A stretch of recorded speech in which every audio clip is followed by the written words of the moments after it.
جب اس یونیفارم میں نہیں ہوں گے تو آپ کا بھی شاید انہی جیسا حال ہوگا جس طرح سے مشرف کا حال ہوا تھا، جس طرح سے آج باجوہ صاحب کا حال ہو رہا ہے یا اور لوگوں کا حال ہو رہا ہے۔ کسی بھی شخص کو وہ کیا یہ دھمکیاں دیتا پھرے گا کہ وہ جیل میں ڈال دے گا لوگوں کو؟ اور یہ اگر دھمکیاں اگر یہ اس طرح سے دیتے پھریں گے تو پھر یہ اپنی عزت کے ساتھ جو ہے وہ آپ اپنے کھیل رہے ہیں، پھر یہ دھمکیاں کوئی نہیں سنے گا۔ تو اپنے لوگوں کو اس طرح سے دھمکیاں نہ دیں۔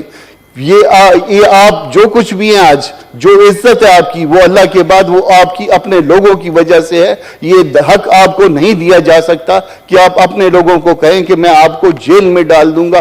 آپ احتجاج نہ کریں، اور اس احتجاج پہ جس پہ کوئی شاید کوئی جرم بھی نہیں بنتا، اس احتجاج پہ جس پہ جرم بنتا ہے تو کسی اور پہ بنتا ہے، پبلک پہ نہیں بنتا۔ یا مولانا ہدایت پہ، وہ میری پارٹی کے نہیں ہیں، گو کہ وہ مولانا ان کے نام کے ساتھ لگا ہوا ہے، مگر اس کے باوجود جو کچھ وہ کہہ رہا ہے، جو کچھ وہ کر رہا ہے، وہ درست کر رہا ہے، وہ درست کہہ رہا ہے۔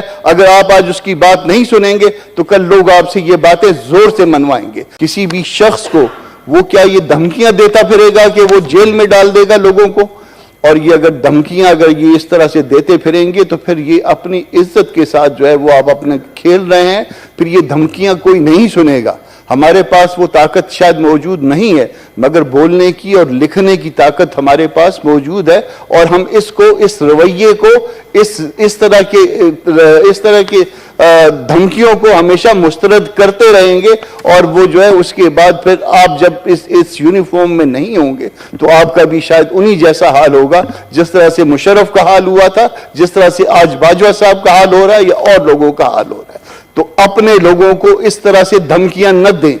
یہ آپ جو کچھ بھی ہیں آج، جو عزت ہے آپ کی، وہ اللہ کے بعد وہ آپ کی اپنے لوگوں کی وجہ سے ہے۔ یہ حق آپ کو نہیں دیا جا سکتا کہ آپ اپنے لوگوں کو کہیں کہ میں آپ کو جیل میں ڈال دوں گا۔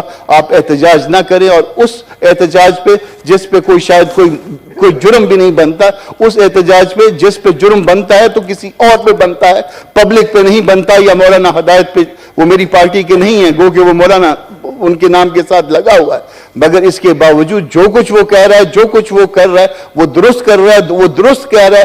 اگر آپ آج اس کی بات نہیں سنیں گے تو کل لوگ آپ سے یہ باتیں زور سے منوائیں گے۔ سر، ایک ایشو یہ تھا، اور ایک دوسرا ایشو کوئٹہ میں تقریباً جو ہے وہ 200 کیجولیٹیز ہیں نومبر سے لے کے آج تک، اور یہ گیس کے ایشو کی وجہ سے کبھی پریشر بڑھ جاتا ہے اور کبھی کم ہو جاتا ہے۔ اور اس میں کوئی کیمیکل ڈالتے تھے، شاید وہ مہنگا ہو گیا، تو وہ کیمیکل جو ہے اس کو کم کر دیا گیا ہے۔ اس کے نتیجے میں ہوتا یہ ہے کہ لوڈ شیڈنگ جو ہے وہ ہمارے نصیب میں ہے، شاید وہاں پہ بلوچستان میں، تو وہاں پہ وہ جب لوڈ شیڈنگ ہوتی ہے، گیس بند ہوتی ہے، جب دوبارہ آ جاتی ہے تو بو جو ہے وہ شاید نہیں پتہ چلتی۔ نتیجے میں نومبر سے لے کے آج تک 200 لوگ جو ہے نا اس حوالے سے مر گئے ہیں۔ ایک گھر میں 6 لوگ ایک دن میں مر رہے ہیں۔ دو طرح سے ہمارے ہاں لوگ جو ہے نا ان نیچرل ڈیتھ کا شکار ہوتے ہیں، بلکہ تیسری طرح بھی ہے جس کا معاملہ جو ہے وہ پہلے والے معاملے کے ساتھ کنیکٹ کرتے ہیں، ایک گیس کا، دوسرا جو ہے وہ ایکسیڈنٹ کا۔ روز 5-10 لاشیں جو ہے نا وہ اس حوالے سے اٹھتی ہیں، کچھ ایکسیڈنٹس میں، کچھ اس میں، اور تیسری اسی والے وہ پہلے والے معاملے میں۔ تو اس کی طرف سے اس کو دوسرے والے ایشو کو کم از کم کسی کمیٹی کو بھجوا دیجیے۔ اگر پہلے والے کو بھی بھجوا دیں گے تو سیکٹری صاحب اس پہ سیکٹری پیٹرولیم سے رپورٹ لے لیں کہ کیوں کوئٹہ میں ہو رہا ہے۔ جی تھینک یو۔ ہاں، میرے بارے میں بھی انہوں نے کہا کہ میں نے جو کچھ کہا شاید وہ سوشل میڈیا پہ دیکھ کے کہا۔ سر، یہ بات جو ابھی مشتاق صاحب کر رہے تھے یہ وائڈلی رپورٹ ہوئی ہے، اور میں بھی اگر فرض کر لیجئے کہ یہ انہوں نے نہیں کہا کہ ان کو جیل میں ڈال دیں گے، یا وہ کام جو کہ ان کے کرنے کا نہیں ہے وہ کریں گے، تو ہم بھی اس بات پہ معافی مانگنے کے لیے تیار ہوں گے۔ مگر یہ بات میں ریپیٹڈلی کہہ رہا ہوں کہ یہ بات کی گئی ہے، ان کی طرف سے اب تک کنٹراڈکشن نہیں آئی ہے۔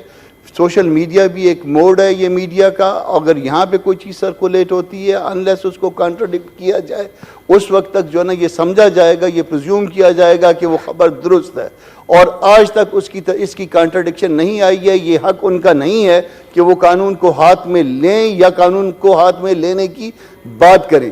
اگر وہ قانون کو ہاتھ میں لینے کی بات کریں گے تو ان سے زیادہ مجھے یہ دستور عزیز ہے، اس ہاؤس کو یہ دستور عزیز ہے، اور پوری قوم کو یہ دستور عزیز ہے۔ ہم اس دستور کے ساتھ کھڑے ہوں گے۔ جو دستور سے باہر یا قانون سے باہر جانے کی کوشش کرے گا وہ پھر اس کے نتائج کا خود ذمہ دار ہو۔